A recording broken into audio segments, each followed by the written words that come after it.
এই যে আমাদের সঙ্গে যখন আমি যখন টিআইপিসতে ছিলাম, ছিলাম, তখন আমাদের আবহাওয়া আমাকে লিখিতভাবে দিয়েছেন আমি তোমাদের যে 44 দাবি এবং ত্রিপুরালের আমি অ্যাকসেপ্ট করছি, আমাকে চিঠি দিচ্ছ। তাহলে আমি আমাদের প্রেসিডেন্ট যখন মানছি আমরা মানবো না কেন? আমরা মানি গ্রেটার ত্রিপুরাল্যান্ড বলতে বাংলাদেশে ওই সব নিয়ে নাই। এখানে যে 35টা গাঁও আছে এগুলো তো করা হোক। বিভিন্ন জায়গায় দেখা যাচ্ছে ত্রিপুরা মাথা থেকে দল ত্যাগ করে না, ত্রিপুরার মাথাতে অনেকগুলো উশৃঙ্খল ছেলে আছে, এইগুলো ঠিক না। তারা নিজের হাতের তুলে আমি মনের মধ্যে রাজার সঙ্গে কথা হয়, চেয়ারম্যানের সঙ্গে কথা হয়, এগুলো করা ঠিক না। এরপরে বন্ধ হয়ে যায় কিছুগুলো উশৃঙ্খল। এগুলোকে সরকার প্রশ্রয় দিচ্ছে কেন?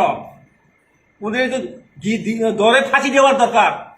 একজনের ঘর, একজনের বাড়ি, একজনের স্ত্রীকে ওরা ধরছে, তো তার জন্যই এইখানে যারা সরকার আছে তাদের মানবতা আছে বলছি না, তারা আইন সাধারণত করছে না। তার জন্য আমি পুলিশ প্রশাসনকে আমি অনুরোধ করছি, তোমরা শক্ত হও।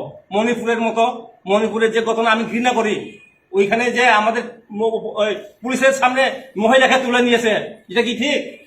তার জন্য পুলিশ যারা আছে তাদেরকে জেলে দেওয়া দরকার। আমরা টিইউআই করেছি এবং রিপাবলিকান পার্টি অফ ইন্ডিয়ার তরফ থেকে এই মণিপুরের যে ঘটনা নিয়ে আমরা ঘৃণা এবং একদম আমরা কি বলবো, বাসা একজন উলঙ্গভাবে রাস্তার মধ্যে নিয়ে গেছে, এটা কি হচ্ছে? মণিপুরের যে প্রাইম মিনিস্টার, মুখ্যমন্ত্রী পদত্যাগ করা দরকার। তার জন্য আমি আর কিছু বলবো না এখন।